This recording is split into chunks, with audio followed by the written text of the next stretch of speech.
وہ جو میرا تھا۔ میرا نام رابعہ ہے، اور جب میں اس شام کو اپنی چچی کے کہنے پر کچن میں پکوڑے بنا رہی تھی تو ٹھنڈی ٹھنڈی ہوا کے ساتھ ہلکی برسات بھی ہو رہی تھی، اور اب میں نے 1.5 گھنٹے تک کھڑے کھڑے سب کو پکوڑے کھلائے، لیکن کسی نے یہ نہیں پوچھا کہ میں نے خود کھایا یا نہیں۔ یہاں تک کہ میرے چچا زاد بھائی عدنان نے، جو میرا بچپن کا سب سے قریبی دوست تھا اور جس سے میں اپنے دل کی ہر بات کہہ دیتی تھی، جلدی سے کچن میں آ کر میرے ہاتھ پکوڑوں کا پیلا چھینا، سینک میں پھینکا، میری کلائی پکڑ کر نل کے نیچے ہاتھ ڈلوائے، اور پھر اپنے کمرے میں لے جا کر اپنی جیب سے برگر اور کولڈ ڈرنک نکال کر مجھے کھلاتے ہوئے کہنے لگا، تم کیا سب کی نوکرانی ہو؟ جب تک میں تمہارے بارے میں سوچتا ہوں تم خود اپنے بارے میں کب سوچو گی؟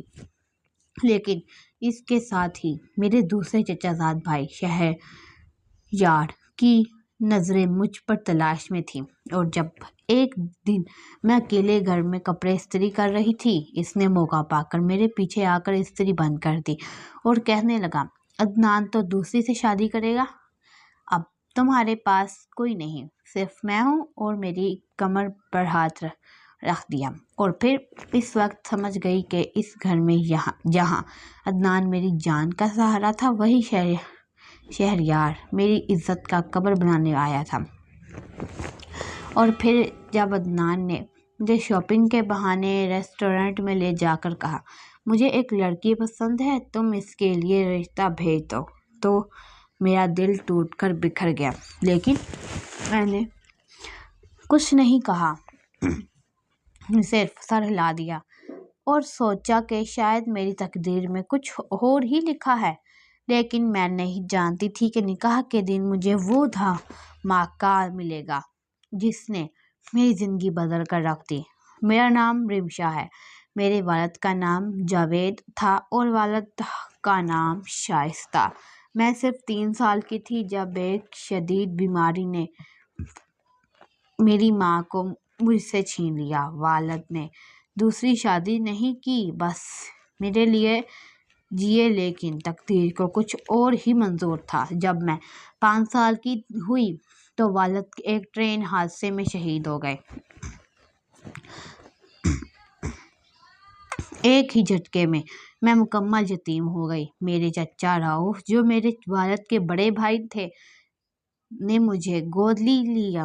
رؤف چچا کی بیوی نسرین چاچی اور ان کے 3 بچے، عدلیہ جو مجھ سے 5 سال بڑی تھی، اطلاع 3 سال بڑا، اور مریم میری ہم عمر۔ اس کے علاوہ رؤف چچا کے چھوٹے بھائی ظفر چچا بھی اسی گھر میں رہتے تھے، ان کی بیوی ساجدہ چچی اور ان کے 2 بیٹے آصف اور شہریار۔ آصف مجھ سے صرف 6 ماہ بڑا تھا اور شہریار بھی اسی قریب کی عمر کا، بس اتنا سا فرق تھا کہ آصف میرے دل کے قریب تھا اور شہریار میرے جسم کے قریب آنا چاہتا تھا۔ جیسے جیسے میں بڑی ہوتی گئی، مجھے اپنی بے بسی کا احساس ہوتا گیا۔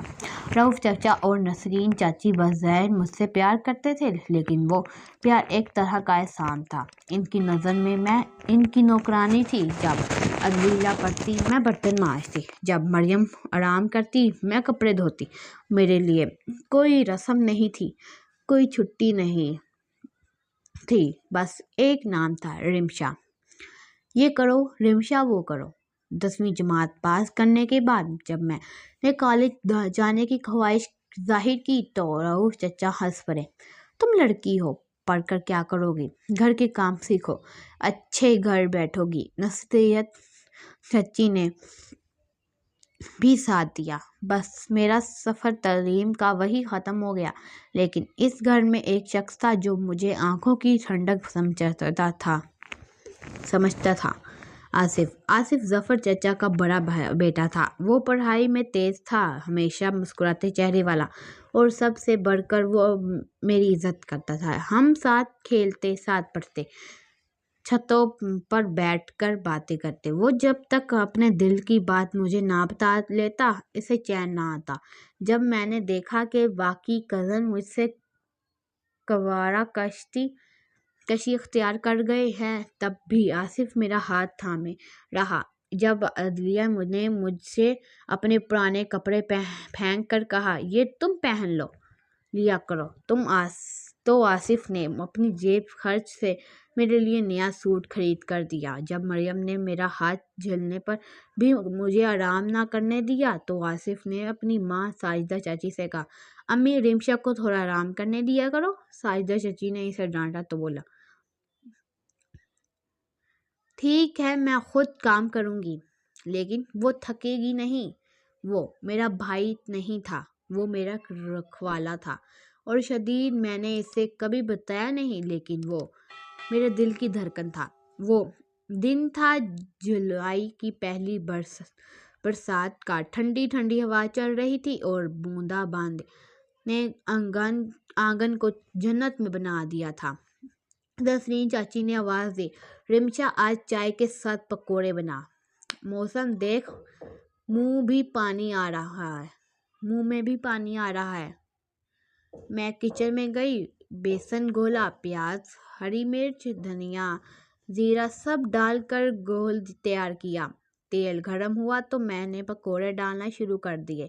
शाम के 5 बजे रहे थे। एक एक करके सब लोग किचन में आते, पकोड़े उठा कर जाते। रऊफ चाचा, जफर चाचा, नसरीन चाची, साइदा चाची, अदीला, मरियम, तहला, शयाज सब ने खूब खाए। मैं खड़ी खड़ी बनाती रही। मेरे हाथ में छाले पड़ गए, चेहरे पर तेल के छींटे पड़ रहे थे, लेकिन किसी ने नहीं पूछा, तुमने खाया? 6:30 बज गए। आखिरी प्याले में पकोड़े थे, खास तौर पर आसिफ के लिए। मैं जानती थी कि वो ऑफिस से देर से आएगा और ऐसे पकोड़े बहुत पसंद है। इतने में किचन का दरवाज़ा खुला। आसिफ था, मुस्कुराता हुआ। इसने मेरे हाथों की तरफ देखा, जलती हुई उंगलियां, तेल के धब्बे। इसकी मुस्कुराहट गायब हो गई। क्या कर रही हो? इसने सख्ती से पूछा। तो पकोड़े बना रही हूँ, तुम्हारे लिए, मैंने हंसते हुए कहा। इसने मेरे हाथ से प्याला छीना और सिंक में फेंक दिया। पकोड़े बिखर गए। हाथ धो, मैंने कहा और मेरी कलाई पकड़कर नल के नीचे कर दी। पागल हो गए हो? पकोड़े, मैंने कहा। पकोड़ों को जहन्नुम में जलाओ, इसने आंखों में खशम भर कर कहा। तुम 1.5 घंटे से यहाँ खड़ी सबको खिला रही हो और तुम्हें किसी ने नहीं पूछा? क्या तुम नौकरानी हो? इसकी बात सुनकर मेरे गले में घसीट बन गई। मैंने कहा, सब कहाँ खा रहे हैं थे, मैंने बना दिए और तुम खुद भूखी रही। इसने मेरी दूसरी कलाई भी पकड़ ली। चलो मेरे साथ। वो मुझे अपने कमरे में ले गया, दरवाज़ा बंद किया, फिर अपने बैग से बर्गर और कोल्ड ड्रिंक निकाली। खाओ, इसने कहा, ये नया बर्गर वाला है, आधे दाम में दे रहा है। मैंने बर्गर ले लिया।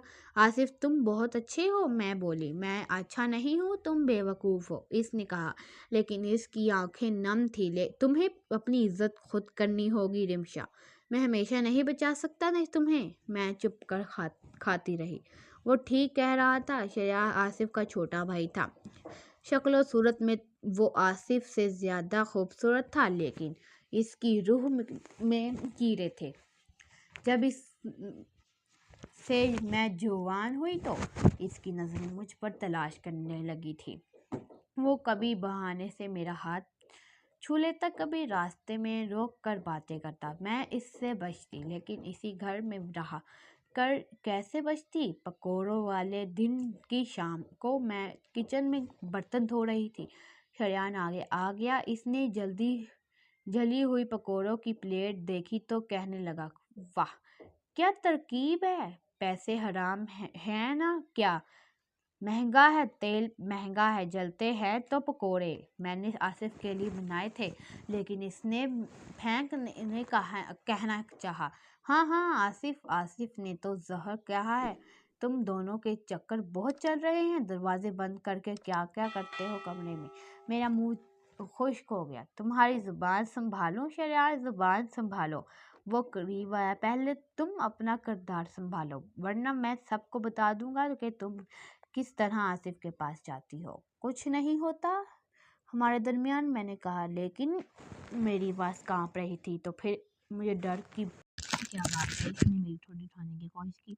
मैंने इसका हाथ झटक दिया। बस आ जा शायर, तुम्हारे पास कोई नहीं है? रिमशा, वो उसका माँ बाप नहीं, भाई नहीं, मैं हूँ ना, मुझे एक मौका दो। मैं बर्तन छोड़कर अपने कमरे की तरफ भागी। इसने पीछा नहीं किया, लेकिन इसकी बातें मेरे दिमाग में चुप रही थी। चंद रोज बाद घर में शादी की तैयारियां शुरू हो गई। अजिया की शादी थी। सारा घर बाजार दौड़ रहा था। कपड़े, जेवर, जूते, मेकअप। मैं सफाई को और खाने पीने के इंतजामात में मसरूफ थी। एक दिन इत्तेफाक से सब लोग बाजार गए हुए थे।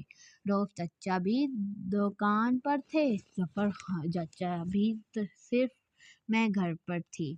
मैं बड़े कमरे में कपड़े इस्त्री कर रही थी। दरवाजे की घंटी बजी। मैंने सोचा शायद नसरीन चाची भूल गई हो कोई चीज़। दरवाज़ा खुला तो शयार था। इसके हाथ में कुछ नहीं था। सब कहाँ है? इसने पूछा। बाजार गए हैं, मैंने कहा, और अंदर आ गई। वो मेरे पीछे आ गया। मैं इस्त्री करने लगी तो इसने इस्त्री का पलक निकाल दिया। क्या कर रही हो? मैं घबरा गई। रिमशा, तुम्हें पता है तुम कितनी खूबसूरत हो? इसने धीमी आवाज में कहा। आसिफ को छोड़ो, वो तुम्हारे काबिल नहीं। मैं तुम्हें जिंदगी भर खुश रखूंगा। शरियार, पागल हो गए हो? हम कजन हैं। और तुम? कजन ही सही, वो बोला। इस्लाम में कजन की शादी जायज है। तुम्हारे पास कोई और नहीं? मैं हूं ना। इसने मेरा हाथ पकड़ लिया। मैंने छुड़ाने की कोशिश की, लेकिन वो मजबूत था। छोड़ो मुझे, वरना मैं चीखूंगी, मैंने कहा। चीखो? वो हंसा। फिर कहूँगा तुमने खुद बुलाया था। तुम यतीम हो, कौन तुम्हारी बात मानेगा? मेरी जान में जान ना रही। मैंने अपनी पूरी ताकत से इसे धक्का दिया और किचन की तरफ भागी। वो पीछे आया। मैंने चाकू उठा लिया। एक कदम और बढ़ा तो मैं ये चाकू अपने ऊपर इस्तेमाल करूंगी और तुम कातिल के मकदामे में फंस जाओगे। शहरयार कुछ देर मेरी तरफ देखता रहा, फिर हंसा। अच्छा, तुम बहुत बहादुर हो, लेकिन याद रखना तुम्हारे पास वक्त कम है। जब आसिफ की शादी हो जाएगी किसी और से, तो तुम्हारा कौन है? वो चला गया। मैंने चाकू रखा और बहुत देर तक रोती रही। 2 दिन बाद आसिफ ने मुझे शाम को छत पर बुलाया। पहले तो मैंने इनकार किया, शरार के खौफ से, लेकिन आसिफ ने कहा, कुछ ज़रूरी बात है, ज़रा आ जाओ। छत पर चांदनी रात थी। हम दोनों बैठ गए। आसिफ ने कहा, रिमशा, मुझे एक लड़की पसंद है। मैं चाहता हूँ कि तुम अपनी चच्ची नसरीन से बात करो ताकि वो मेरा रिश्ता भेजे। मेरा दिल बैठ गया। मैंने सोचा था कि वो मुझसे मोहब्बत करता था, लेकिन वो किसी और की बात की कर रहा था। मैंने अपने आंसू पोंछीदा रखे। कौन है वो? मैंने पूछा। इसका नाम अरूबा है। मेरी ऑफिस में काम करती है। बहुत शरीफ, पढ़ी लिखी और खूबसूरत भी, इसने कहा। मैंने गहरा सांस लिया। ठीक है, मैं कोशिश करूंगी। तुम करोगी? इसकी आंखों में खुशी थी। हाँ, मैंने कहा। तुमने मेरे लिए बहुत कुछ किया है। मैं तुम्हारे लिए ये क्या कर सकती हूँ, लेकिन मैंने नसरीन चाची से कोई बात नहीं की। मेरा दिल टूटा हुआ था। मैं खुद नहीं जानती थी कि मुझे इससे मोहब्बत है। शायद मैं इनकार कर रही थी, शायद खौफ था, लेकिन जब हकीकत सामने आई तो मुझे रोने के लिए कमरे बंद करने पड़े। अदीना की शादी हो गई, फिर आसिफ की शादी की तैयारियां शुरू हो गई। नसरीन चाची की अरूबा घर बातचीत की। सब खुश थे। मैंने अपने दिल को समझाया। आसिफ मेरा भाई नहीं था। क्या हुआ? वो मेरा दोस्त है। मुझे इसकी खुशी में खुश होना चाहिए। लेकिन शरियार ने मुझे तंग करना बंद कर नहीं किया। अब वो कालिम खला कहने लगा, आसिफ किसी और को ब्याह रहा है। अब तुम्हारे पास सिर्फ मैं हूँ। मैं इसे जवाब देती, लेकिन वो हर बार मेरी बेबसी का मजाक उड़ाता। एक दिन जब मैं किचन में थी, इसने आकर कहा, रिमशा, तुम्हारे तुम्हें पता है मैंने चचा से क्या कह दिया है कि मेरी शादी तुमसे कर दी जाए। मैंने कहा, तुम्हारा दिमाग खराब है? नहीं, तुम्हारा दिमाग खराब है जो आसिफ के पीछे भागती हो। वो तुम्हें छोड़कर जा रहा है, फिर भी तुम इसके लिए रोती हो। मैं किसी के लिए नहीं रोती, मैंने कहा, लेकिन मेरी आंखें भरी हुई थी। रोती हो, बहुत रोती हो, वो बोला, लेकिन तुम्हारे आंसू किसी और को नहीं बल्कि मुझे दिखाई देते हैं, और मैं तुम्हें तसल्ली दूंगा रिमशा, तुम मेरी हो गई, मेरी बीवी। इसने मेरा हाथ पकड़ा, मैंने जोर से झटका दिया और बाहर भाग गई। लेकिन इस बार मैंने आसिफ को कुछ नहीं बताया। इसकी शादी की खुशी में खराबी नहीं डालना चाहती थी। निकाह का दिन आ गया। घर में रोशनियां, बाजे, रौनकें। मैं किचन में खाने की नंगरी कर रही थी। मेरे चेहरे पर मुस्कुराहट थी, लेकिन दिल में जहर था। नसरीन चाची ने आकर कहा, रिमशा ऊपर आओ, मौलवी साहब ने बुलाया भेजा है, तुम्हारा भी निकाह है। मैंने कहा, मेरा निकाह? किससे? आसिफ से। बेटी, तुम्हें पता नहीं था? इसने खुद कहा था कि आयशा नहीं, रिमशा से मेरा निकाह कर दो। तुमने हैरस में ढलने की छुपाया था। मेरे होश उड़ गए। मैंने दौड़कर ऊपर जाना चाहा, लेकिन मेरे पांव लिकड़ा गए। मैंने सोचा, ये सब क्या है? आसिफ ने खुद कहा वो तो अरूबा से शादी कर रहा है। मैं ऊपर गई तो आसिफ मुस्कुराता हुआ खड़ा था। इसने मेरी तरफ देखा और आंसू से इशारा किया। खामोश हो। मौलवी साहब ने पूछा, कबूल है? मैंने सर हिला दिया। मैं कुछ नहीं भूल सकती थी। मेरी आंखों से आंसू बह रहे थे। हैरत के, खुशी के, राहत के। निकाह हो गया। रात को जब सब सोने गए, आसिफ मेरे कमरे में आया। इसने मेरे हाथ में अपने हाथ लिए और कहा, रिमशा, मैं जानता हूँ तुम बहुत सवाल पूछोगे। सुनो, मैंने अरूबा का नाम इसलिए लिया था कि तुम्हारे दिल की बात जान सकूं। जाओ, तुमने बगैर किसी तकलीफ के मेरे लिए रिश्ता करने को कहा तो मैं समझ गया कि तुम सिर्फ दोस्त हो, मोहब्बत नहीं। लेकिन फिर मैंने देखा कि तुम उदास रहने लगी, आंखें सूजी रहती थी और शहरयार तुम्हें तंग कर रहा था। मैंने इसे देखा था, लेकिन तुमने कुछ बताया नहीं। मैंने चचा से कह दिया कि मेरी शादी रिमशा से कर दो। अरूबा एक बहाना था, असल में तुम ही हो जो मेरे दिल में रहती हो। मैं रोने लगी। आसिफ, तुमने मुझे इतना दुख क्यों दिया? इसलिए कि तुम खुद अपनी मोहब्बत का इकरार ना करो सकी। इसने कहा, तुमने हमेशा सबको अपने से पहले रखा। अब वक्त है कि तुम अपने बारे में सोचो, और मैं तुम्हारे साथ हूँ हमेशा। इस रात मैंने महसूस किया कि जैसे मेरे ऊपर से पहाड़ उतर गया हो। शहरयार का खौफ, बेबसी, तन्हाई सब खत्म हो गया। शादी के बाद आसिफ ने मुझे घर से बाहर निकाल दिया। हमने एक छोटा सा घर लिया। इसने कहा, अब तुम किसी की नौकरानी नहीं, तुम मेरी बीवी हो, मेरी रानी हो। इसने मुझे पढ़ाया। मैंने बाहर पास की, फिर कंपनियों कोर्स किया। आज मैं एक छोटी सी नौकरी करती हूँ और अपने घर की देखभाल करती हूँ। शहरयार ने कभी हमें आँख नहीं दिखाई। आसिफ ने इसे धमकी दे दी थी कि अगर वो मेरे करीब आया तो उसके अगवा के पुराने मुकदमे पुलिस के हवाले कर देगा।